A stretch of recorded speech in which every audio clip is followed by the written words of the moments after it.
All right, so we are going to continue speaking about our topic of faith. And I was thinking today, I don't know if anybody, decided to sign up for this class feeling like, I'll take this class with the rabbi and all my questions of faith will be answered and I will come out of this 6-week class and, all my questions will be answered and I will become, a person of faith or stronger faith.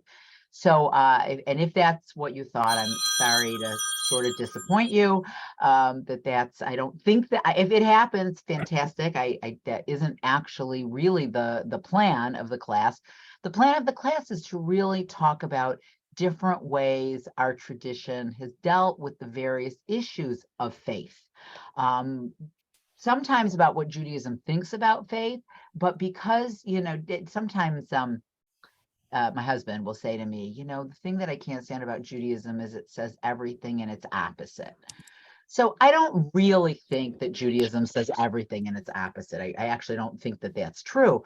But I think when you're talking about a tradition and a culture that's thousands of years old, that has been influenced throughout our history by either taking on things from outside cultures or reacting against things of outside cultures, there's a lot of depth and complexity.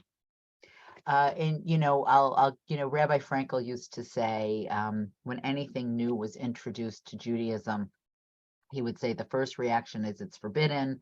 The second reaction is we can accommodate it. And the third reaction is we invented it.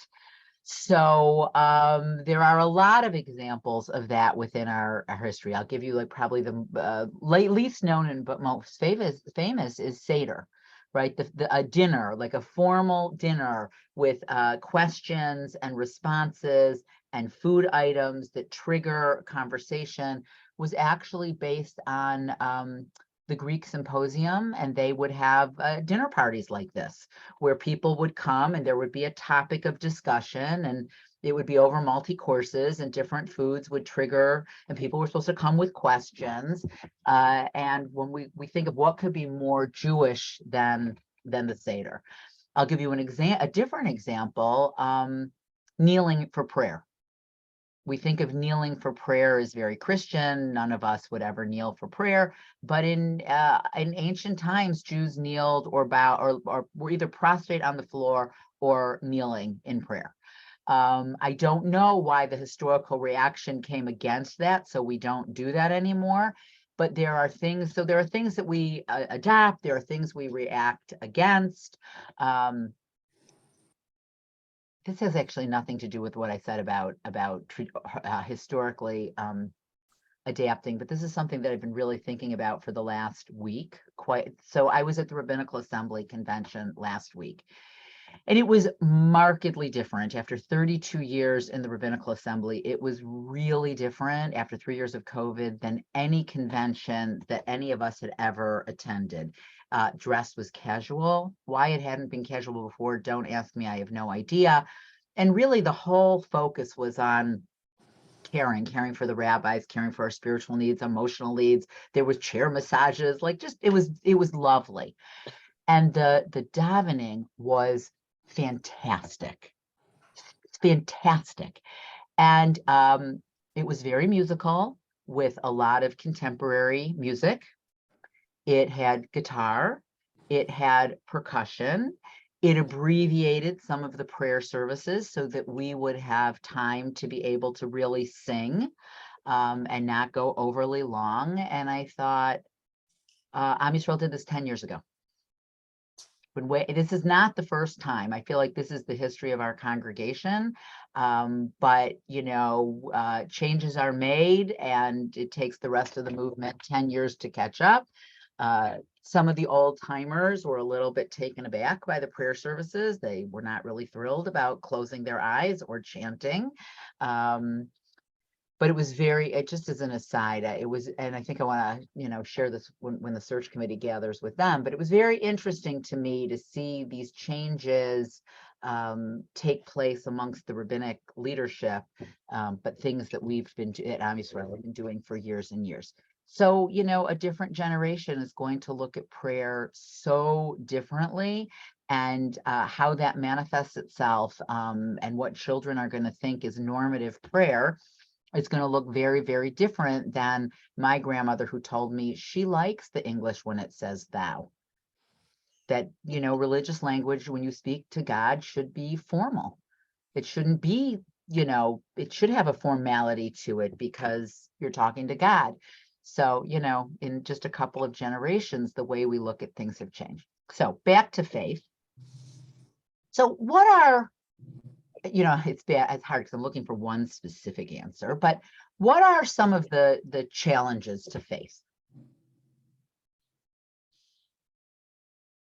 Because if it was easy, we would all, be people of deep faith. So what are the things, and if you feel, you could share about yourself if you want, but what are the things that challenge faith? Danny?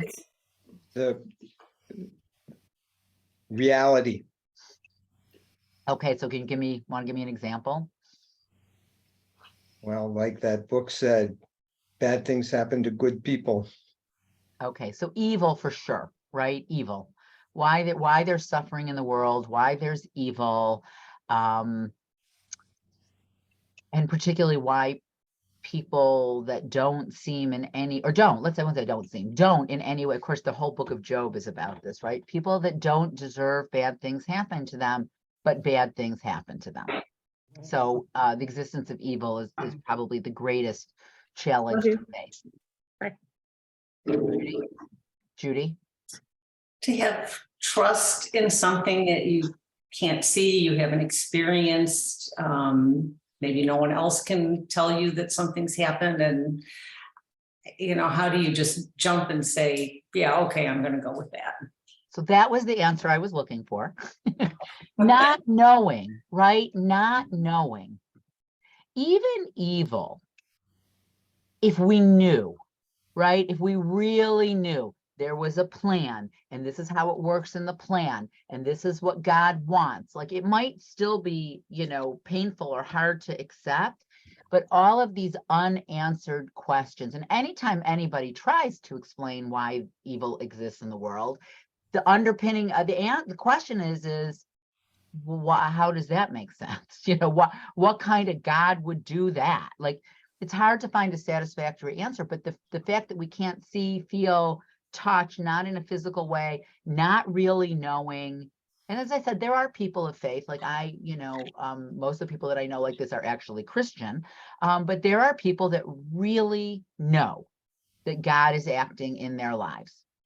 But most people, we've talked about this, maybe there are certain moments, but there's a lot of silence in between those moments. Marcia, were you going to say something? Yeah, I was just thinking along what Judy was saying, a personal relationship to God. If you have that, it seems like your faith it comes more easily. But if you don't, or to whatever degree you don't, it's harder. So Judaism is and listen, in the Torah, in the Torah, they all know God, right? They all have personal relations with God, and God speaks to them, right? All of the examples that we have of that type of faith, if we look to the Torah, are all examples of people that don't, just kind of vaguely think that they might hear God's voice and interpret that way. Like, we have these examples in the Torah that are very concrete, of God commanding, God telling, God. And since the end of the biblical period, throughout our tradition, the question of, where is God? Where is God's voice? Where is God in the world? The rabbis insisted that God was still there, that God still acted in the world, that we were still partners with God. They had a lot of questions about it, but they did have a certain amount of faith. There's a beautiful English translation, a poetic translation of the Amidah on Shabbat morning. When the Amidah, we say, God of Abraham, God of Isaac, God of Jacob, Sarah, Rebecca, Rachel, and Leah. And in the poetic translation, it says, would that I had the faith of our ancestors, Abraham, Isaac, etc. And I love that, right? I love that, this assumption that that they were different from us, right? That they're somehow different from us in their ability to believe, or at least the stories that were told after them assert that they have that. So the question is how does Judaism then deal with the challenge that we're asked to have faith in something we can't see, feel, or touch? And so I want to just sort of give 3 examples. Hartman brings 3 examples from the tradition to look at just, what does Judaism have to say about it? And some of them you may find satisfying or not satisfying, but let's just take a look at the sources. So the first thing we're going to look at is the book of Kohelet, just a couple of verses from the book of Kohelet, from the book of Ecclesiastes, which is a much longer piece that deals with all kinds of issues. It deals with issues of faith. It deals with the issues of what are human beings and what's really knowledge. And it's sort of a theological mishmash. It's interesting that the book made its way into the biblical canon because it's really unlike any of the other books of the Torah. But let's look at just a couple of verses. So this is just pulled from chapter 7. One of the things that Ecclesiastes talks about a lot is all of the things that he tries to access faith. And so one of the avenues, and they all fail, by the way, they all fail for him. And in the end, he's like, well, the best thing to do is marry a nice woman, live happily, raise children, and try your best. He doesn't have this earth-shattering, path, which is kind of comforting, right? In a way, he tries all of these spiritual paths, and in the end, he's like, just try to lead a good life. That's, that there's not much more I can say. So he goes to his faith, and he says, all this I tested with wisdom. I thought I could fathom it, but it eludes me. The secret of what happens is elusive, and deep, deep down, who can discover it? This is in the Bible, right? That's part of what's so surprising about this book, that it's in the Bible. So what's he saying? Beyond us. It's beyond us, right? There's no way we're ever going to know. Is that, would you say that's, comforting, not comforting, none of the above? How would you react to that, Eileen? Well, it definitely puts us in the majority. When people are questioning, somehow it's comforting to know that others are questioning as well. I remember that was one thing that Maimonides said, that no one will ever know God. The only one who ever came close was Moses. So it's like, okay, we're in the majority. Right. I just read this interesting article. Trying to remember, it's actually about outsider syndrome, because there's a lot of studies about human beings being in a certain group and feeling like an outsider, and it's specifically focused on freshmen in college. That freshmen in college have experiences of feeling, who am I going to sit with at the lunch table? All kinds of things that make you feel like maybe I don't really belong, maybe I don't really fit. And the students that in the study they determined actually suffer from this as a percentage, the largest group are Black students. And they experience it as not belonging and not fitting as racism. And so it's a really hard struggle for them, which isn't to say that there may not be racism. But one of the things that they worked with freshmen, and they've done this now on many, many campuses, is to engage the Black students in a study. And the study shows that all freshmen at some point feel like outsiders. And it actually surprisingly, or maybe not surprisingly, help them reframe their experience. So while again, they may experience racist things, but if they feel, let's say that they have, 10 times a week, they experience something that makes them feel like an outsider. They think about it and they realize, well, one of those things was racist, but 9 of them were actually things that all other freshmen are experiencing. It makes them better able to handle it because, as Eileen said, if everybody's going through it and I'm not alone. One of the things that I have found over the years, maybe less so now, but in my early career, is everybody, not everybody that belongs to our synagogue, but let's say many people that belong to our synagogue think I'm the only one that doesn't believe in God. I'm the only one that has questions about God. And if I let other people know that, they would judge me negatively. I am the only one sitting in the room who doesn't read Hebrew. I'm the only one in the room who doesn't know what page we're on. And I'd be embarrassed to ask anybody because then they would know that I'm the only one that doesn't know what page we're on. And of course, none of that is true, right? Plenty of people lack faith in God. Plenty of people can't read Hebrew. Plenty of people don't know what page we're on. It's interesting because at Am Yisrael, I will say I always know what page we're on. And if I walk back in, I can always find what page we're on. But I walked into davening at the Rabbinical Assembly a few minutes late, and I didn't know what page we were on because they do all of Pesukei de Zimra, which we don't do at Am Yisrael. And I had that momentary panic of, I don't know what page we're on. And I was like, all right, just take a deep breath. Like you'll find the page, like calm down.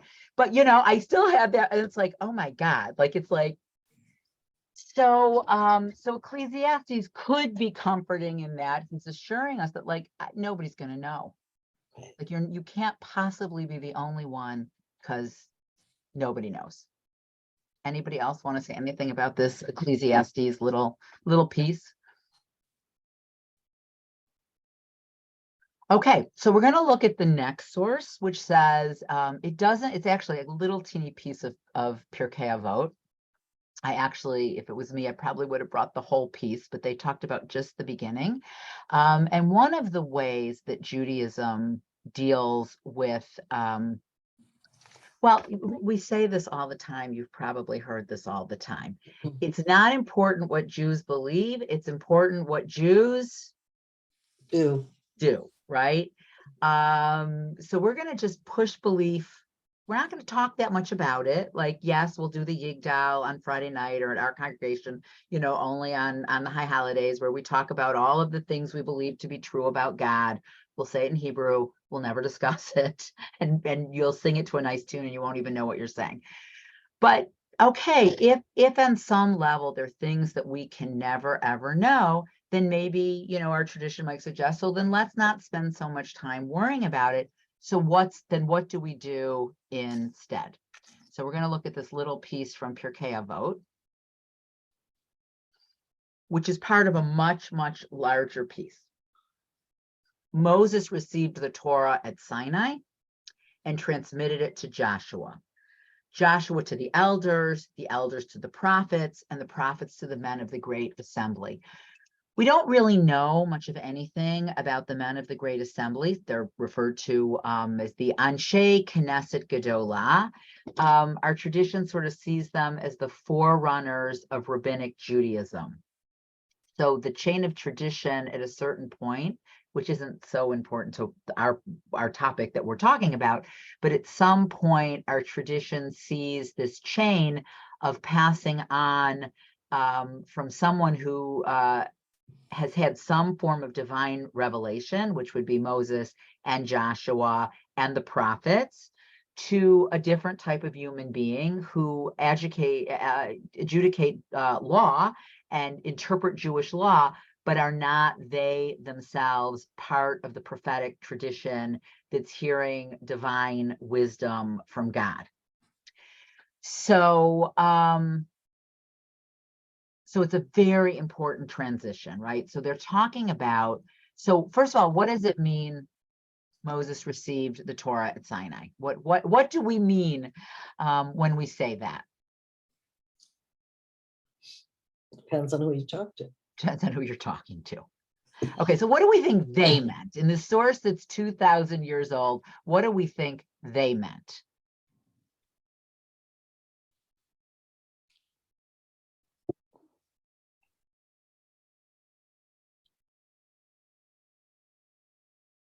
I think they meant Torah was the word of God saying it. I mean, that it's not people made, that it was made and it was passed on literally. Right. So, right, it was given, it was divine. God gave it to Moses, whatever that means, right? In its full, every single word as we have today. In the Torah says it was written, right? It was carved, it was engraved. But the Torah at its and it's a mystery, right? It's already a mystery. What does that mean? Some people say the 5 books of Moses. Some people say the whole rabbinic tradition was given orally. We had written, we had oral, but our tradition would believe that at its very beginning, God gave something to Moses. So it was the word that we would use in Hebrew is revelation, right? There was it's English, but right, translation of the Hebrew, right? The Torah was revealed. And then Moses has to pass it down. So he passes it to Joshua. Joshua passes it to the elders. The elders pass it to the prophets. I'm going to show you because I just pulled it up quickly on Sefaria.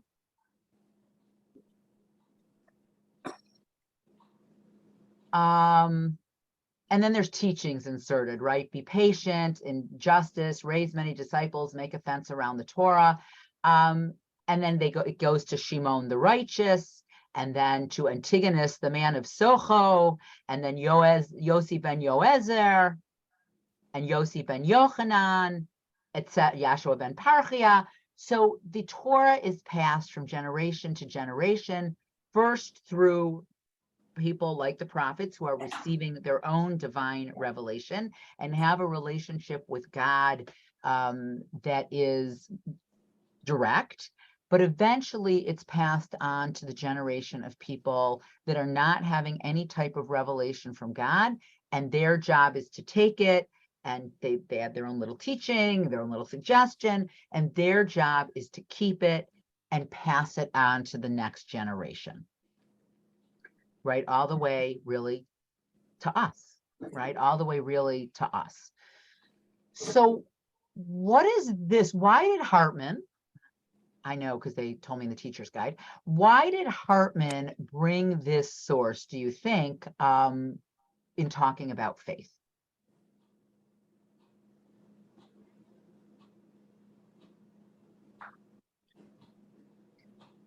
Judy?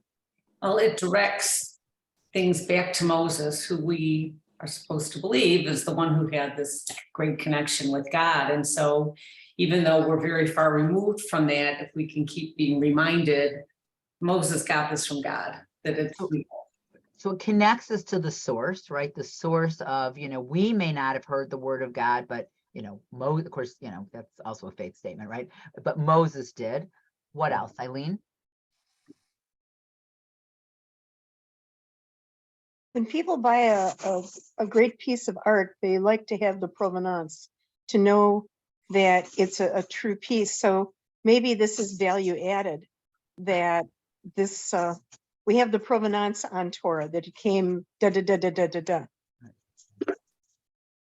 There is something also being able to trace it, right? Like it didn't just come to Moses and, we didn't read the whole source, but it didn't just come to Moses and now we have it.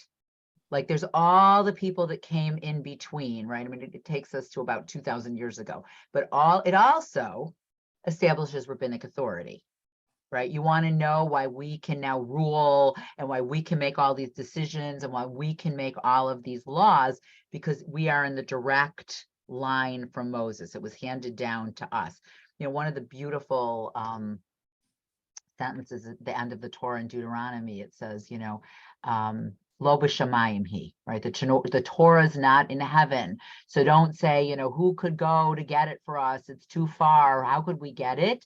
Lo b'shamayim he, it's earthly. It's an earthly book. It might have started out as a divine book, but it was given, and it was given to all of these people. And then all of these people are invested with the authority to interpret it and to rule on it. So that's actually quite important, that it doesn't, There was a book, I actually didn't read it, but several years, I don't know, okay, everything is much longer ago than I think. 20 years ago, there was a guy that did a book, The Year of Living Biblically, where he tried to just live his life according to the laws of the Torah, which I actually think is Narishkeit, because I'm a descendant of Rabbinic Judaism.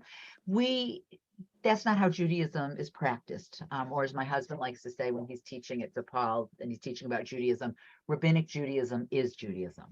Like all of the Judaism that we know today, keeping kosher, the laws of Shabbat, whatever it is, are all through the lens of interpretation of Rabbinic Judaism. So they're actually, convenient for them, they start this very important book, Pirkei Avot, by saying like, who gave you the authority to say? Well, we got it from Moses. But what else is it saying about why is it important? Like, why would Hartman, what does this have to do with faith? Eileen? One quick aside, the fact that the priests are not mentioned. Super important insight. If you read the Torah, the priests play quite a big role in the temple. 2/3 of the Torah is about the Mishkan, the priests, how they sacrifice, what they wear, what the Mishkan looks like, where are they? This is also the chutzpah that I love about Rabbinic Judaism. They weren't that enamored of the priesthood. They weren't that, the presumption is they weren't that sad when the temple was destroyed and eventually they became in charge, because the priesthood was a dynasty, and like any dynasty, according to them, you had a lot of stupid priests, right? A lot of priests that just, that didn't merit their role, because when you have a dynasty, it's not a meritocracy. So they, or like in any politics, they were, they wanted their way of Judaism to win the day. So very important that you mention that, and very interesting that in this whole chain of tradition, the priests just casually are not mentioned as receivers of Torah. But it's truthfully, what I love about Rabbinic Judaism is obviously they built a system that more or less held for 2,000 years. But I also love the unbelievable chutzpah of it all. And it's, but what Hartman suggests is why they're bringing this text is if you're never going to know, just follow the Torah, right? You have a received tradition that's not going to answer your faith questions, but is going to link you with all of the generations that have come before. In theory, all of the Jewish people that live wherever they're living, and you'll all be linked through the Torah. And through this, in Hebrew, we call it Masoret, through this tradition. And while it won't necessarily answer all of your faith questions, it will give you a framework of how you live your life, which is why we say in Judaism, it's not what you think, it's what you do. And so this idea, and frankly, for me, this works.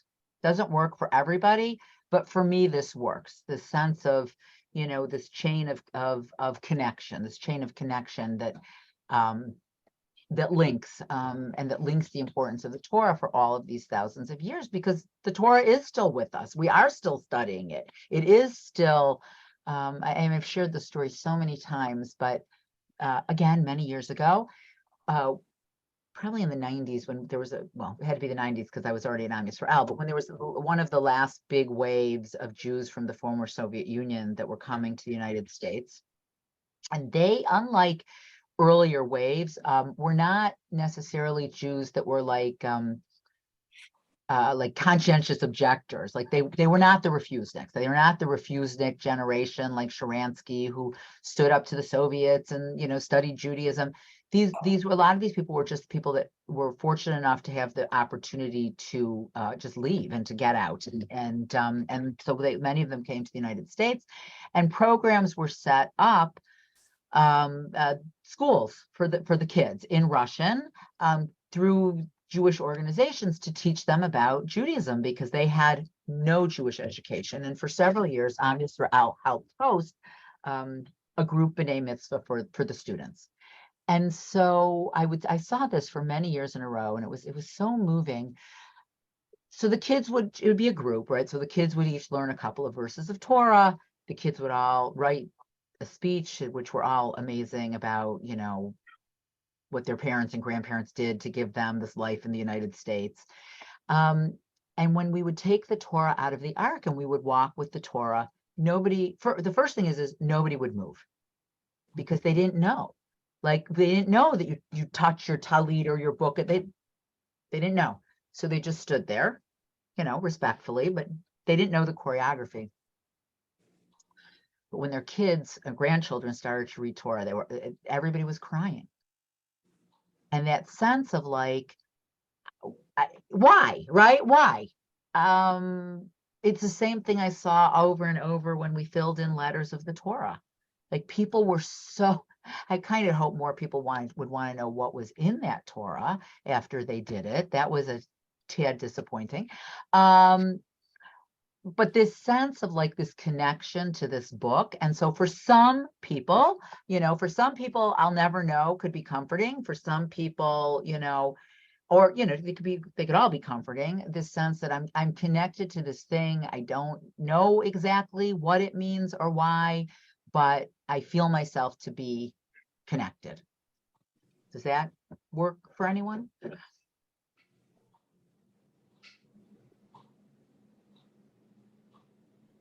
I think that's part of how this religion works and all religion work to a degree.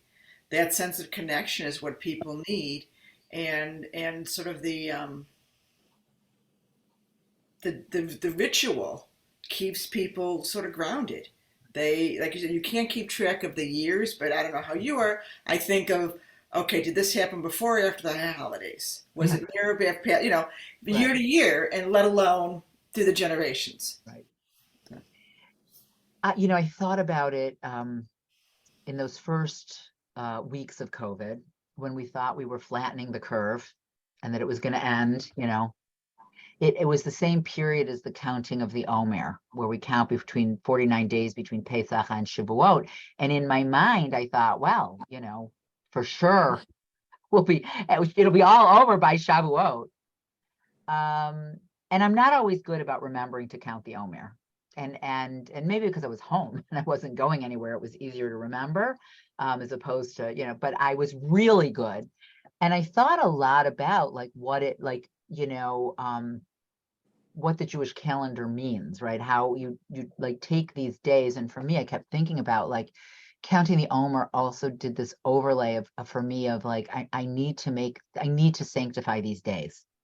Like I can't just, the older I get, the less comfortable I am with like, 29 days till this thing happens. I can't wait till the 29 days pass, whatever it is. It's like, I'll never get those 29 days, again, like maybe I don't, better, like, it's fine if they're slow, it's okay. Cause these are the, and so I thought about that a lot, like during COVID, like I didn't want it to just be, these days that I was trying to slog through to get to the other end. And so counting the Omer, the Jewish holidays, as lonely as some of them were, all of these ways of the way Judaism says time isn't just time. Time is a sacred element to it. So the high holidays, Shabbat, whatever it is.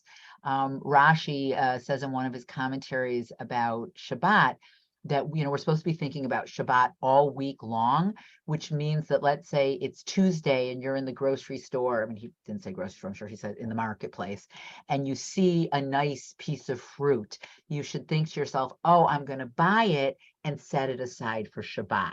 And that's how every day becomes you infuse every day with sort of the sacred element, because you're always thinking about the sacred. So this also, at a time where the idea, I mean, we're so fortunate, we see a nice piece of fruit, we can buy, enough for every day of the week and still have it for Shabbat, right? But presumably that is not the case for many people in the world that are not fortunate enough.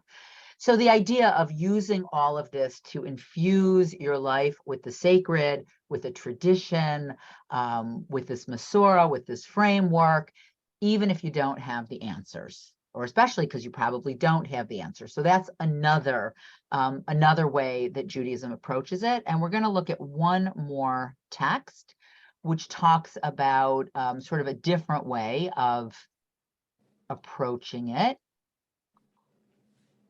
And this is by a man by the name of Arnold Ehrlich. He lived in Poland from 1848 to 1919. He was a Bible scholar, and his area of expertise was biblical scholarship. Biblical scholarship was something that was introduced in the late 19th century, that up until then, the Torah was read as, as a sacred work, and it was studied through the lens of commentary, through the lens of people like Rashi and other commentators to understand what the Torah meant. But then there became a school, which is, I studied this when I was in rabbinical school. Orthodox Jews would reject this. But the idea of biblical scholarship was that the Torah was whether it was divine in its inception, the Torah was written and compiled by human beings over a long period of time. And different segments of the Torah were sort of put together. So it was never one narrative. It was different narratives that somehow were sewn together. And so the examples they give of that are like all the priestly documents were, written by the priests. Deuteronomy, which barely mentions the priesthood, was written by maybe not the anti-priest, but we're not so interested in the priest school of thought. It's why there's two different places recorded for Aaron's death.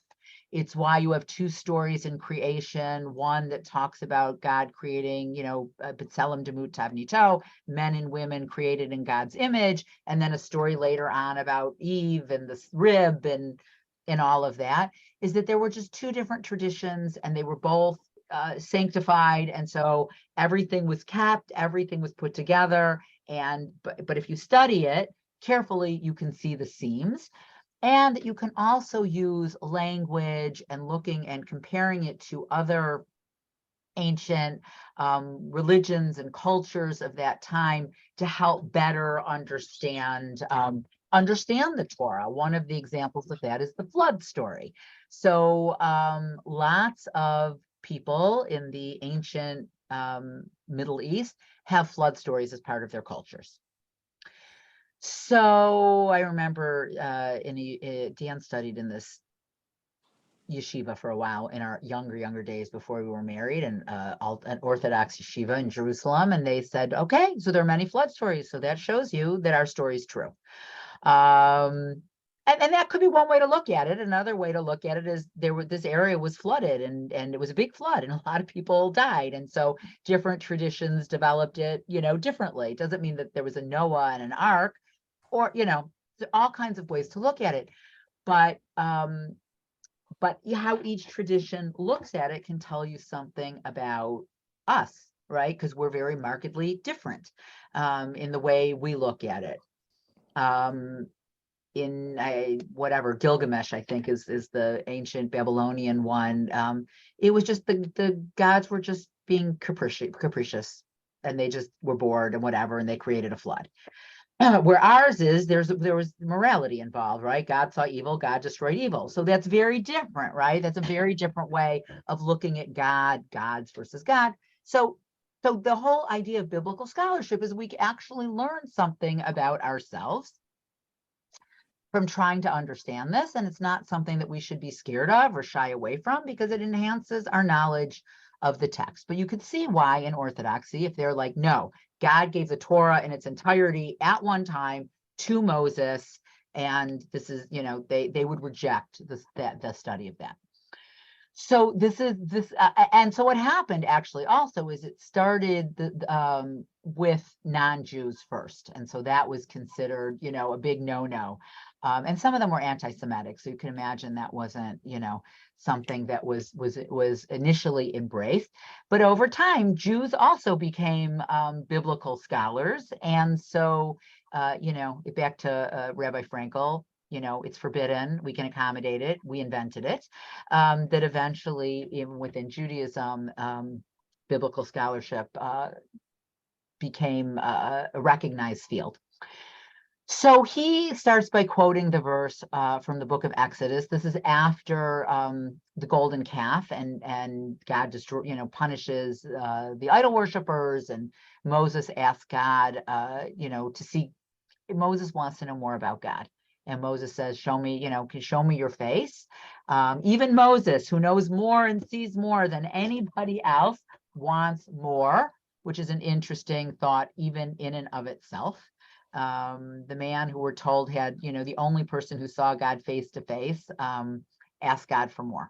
And God says, you can't see me face to face. He says, you will see my back, but my face shall not be seen. So this is what Arnold Ehrlich says about this. If there is an esoteric meaning to this phrase, I am not privy to it, because I am not part of the divine inner circle. So what the heck it means when God says, you can't see my face, but you can see my back? Like, we know God doesn't look like anything. God doesn't have a face. God doesn't have a back. So what does this actually mean? Like, Moses seems to understand what it means, but what does this actually mean? And he's like, I don't know what it means, because I'm not part of God's inner circle. So I have no idea how to interpret this verse.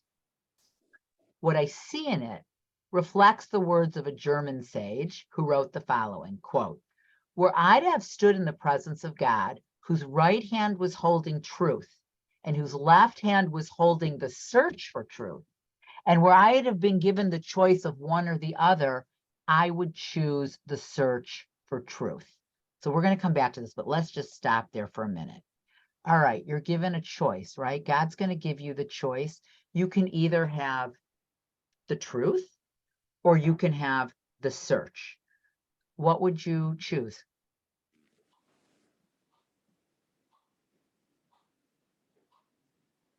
You can change your mind next year. You're probably not going to be given the choice. It's not, this isn't your like one-time final offer. Well, only through searching for it can you really understand it and get any value from it.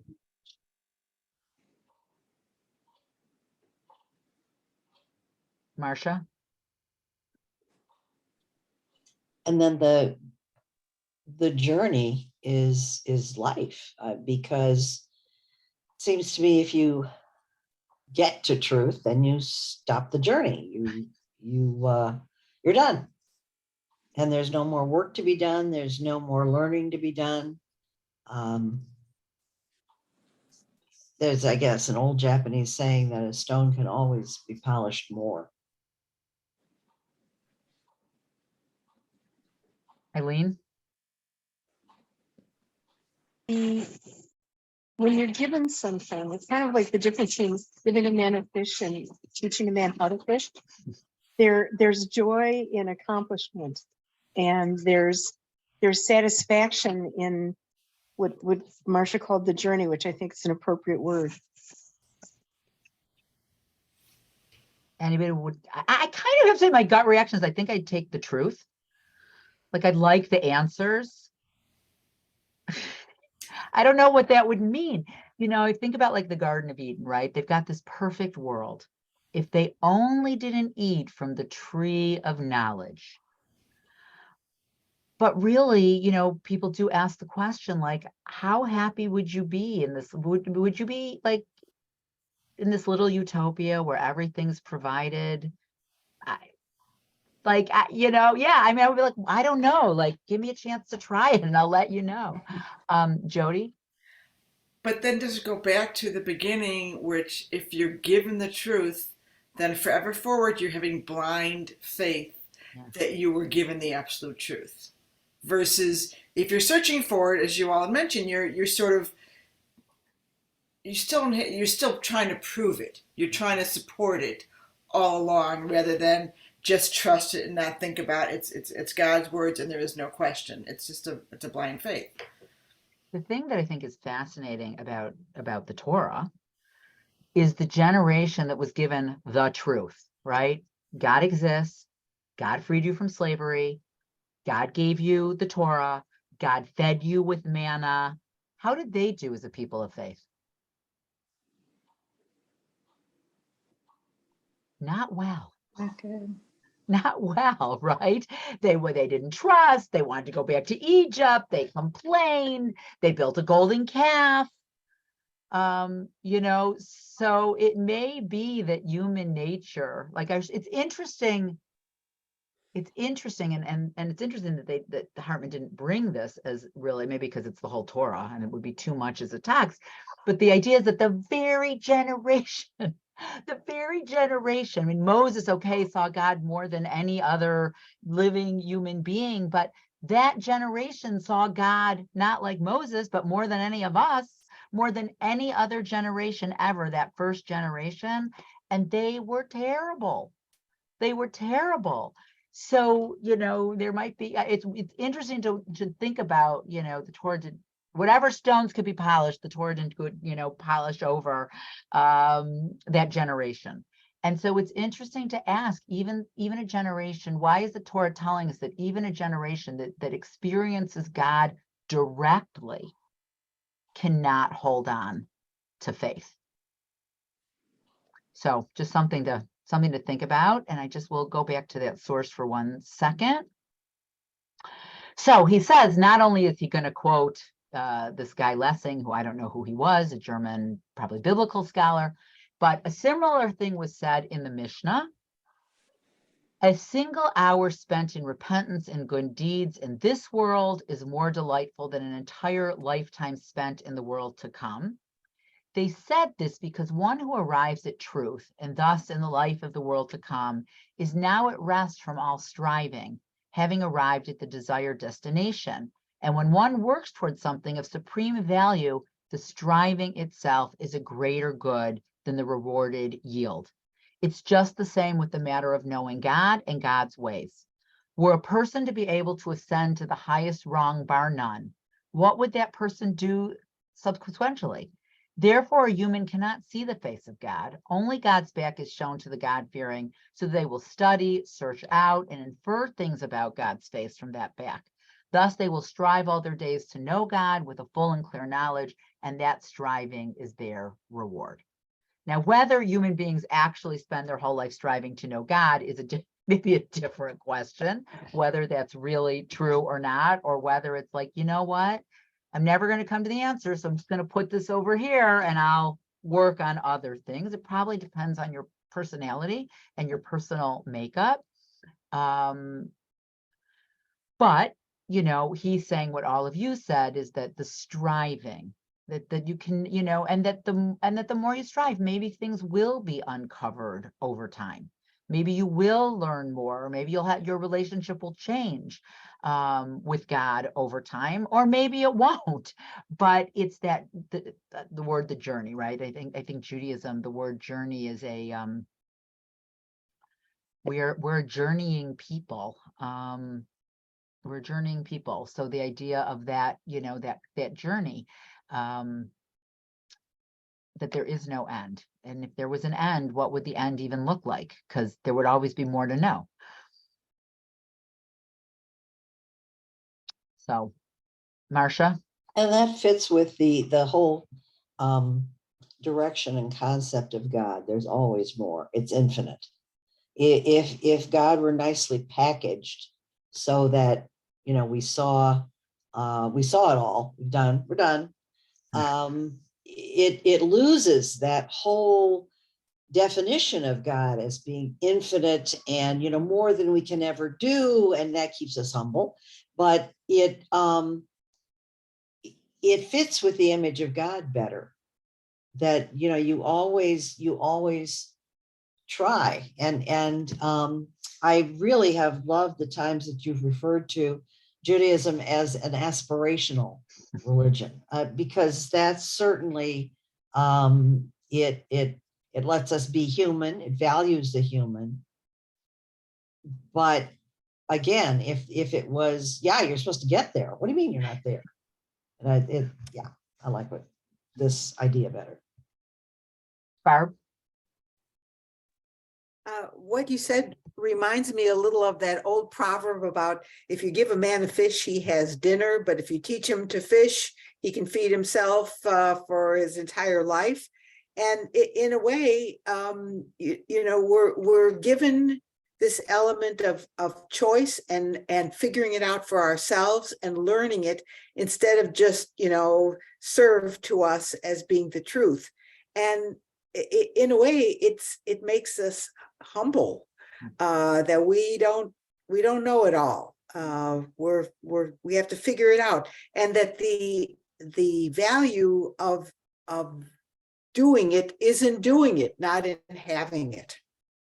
I mean, some of us, I think when you were saying that, was also thinking about being given the truth. There's something, that's what children are given, Mhm. right? Children are very often given the truth by their parents, whatever that truth is, and then become teenagers, and then spend the rest of their life trying to find their own truths, some of which will circle them back to what their parents taught them, and some of which won't. My grandfather used to like to say, if you spend your whole life trying not to be like your parents, you'll be like your grandparents. So, there are truths that we give our children when they're little in simple ways. And I think maybe, one of the things, so my kids were at the Chicagoland Jewish High School, and they used to be able to bring friends for like, I don't know what they used to call it, like a visiting day. If somebody was in town, they could come and come to school with them for the day. And one of their friends said to them, like, is this like a philosophy school? Like, you're always like, what about this? And what about this? And what, you're like, all these questions. And I actually think that we may have taken that for granted. And I think it actually, that probably prepared them for college and life better than anything. But of course, the interesting thing about that is that, of course, we want our kids to really question and think and devise these truths for themselves, and then do it exactly the way we do it. And I will say it's interesting, Jewishly in our family, we're kind of like Goldilocks. So we feel like our oldest son, Shai, is a little too frum, and our son, Zachary, isn't like frum enough. And Charlotte is maybe closer to whatever. Actually, probably Shai is probably close. He's both too much and closer to just right. But none of them do it the way we did it at this stage in their life, in their 20s and 30s. But we have the experience of having somebody who is much more ritually observant than we are, and two that are less. So, they all have Jewish identities. Like, we're very grateful for that. They all do Jewish things at certain times, some more than others. Like, we're grateful for that. They do not look at their relationship with Israel the way we look at our relationship with Israel. Though at least they all at this moment consider themselves angry Zionists, but at least still Zionists, even angrier than us. So, like, you want to raise children that think for themselves, and then they think for themselves, and then they choose their own path. So as much as I said, like, I really would like the truth. If you are, a thinking adult person, even if you're given, and I think the Torah tells us this, like, even when they're given the truth, they can't hold on to it. Through their experience, through their fears, through their challenges, it's always waxing and waning. Though I wouldn't mind, like, it still would be okay, like, hearing, at least once in my life, having heard the voice again. It would have been still been okay. Anybody else in the last minute or two? Danny? Sorry. Well, you mentioned earlier that Rabbinic Judaism is sort of did not look favorably upon the priests. Okay. And in the time of the temple, the priests did everything, and ordinary people really didn't have to do much. And there really was no journey for ordinary people. Your job was just to show up when on the holidays, on the festivals, and to observe Shabbat. Then there was Rabbinic Judaism, which was its own elitist movement, really, because for centuries it was just do what the rabbis say.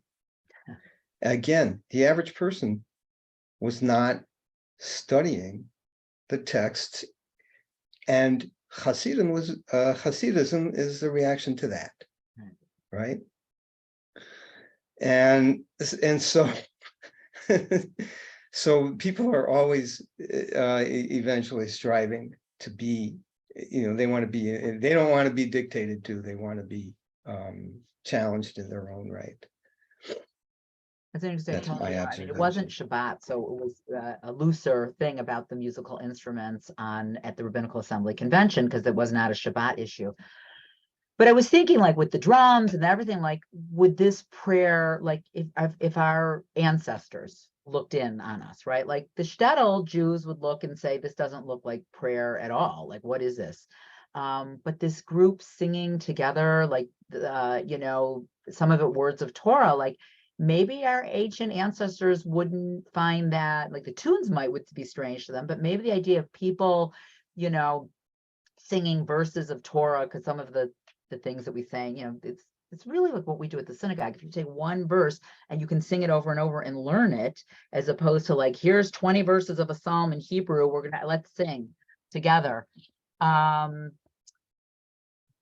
Maybe it would, we see what we see in the slice that we're in. None of us would probably want to go back to the sacrificial system. And yes, Rabbinic Judaism was certainly a meritocracy, and it was sort of do things, but you have to do this. But what I was thinking about when you said that too, Danny, is like what we're expected to do. Like the average Jew is supposed to actually expect to do quite a bit. It isn't like the old days where 3 times a year and on Shabbat, if you could, you brought a sacrifice and then you went home. They weren't expected to do that much. Like we're actually expected to do quite a bit to actively be, practicing Jews in a way that, during the Torah times, they really weren't expected, or during the biblical times, they were just expected not to worship idols and, not eat, and keep Shabbat, not eat certain things.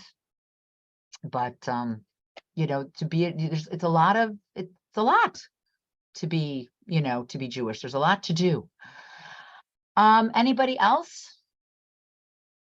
All right, well, we're off next week for Thanksgiving week, and then we'll be back, and then we'll go through the rest of this section of the course for the weeks that we have in December, and then we'll break, and Judy probably won't be with us, because even though she could be Zooming, she'll be, I don't know, be in the middle of the night for her.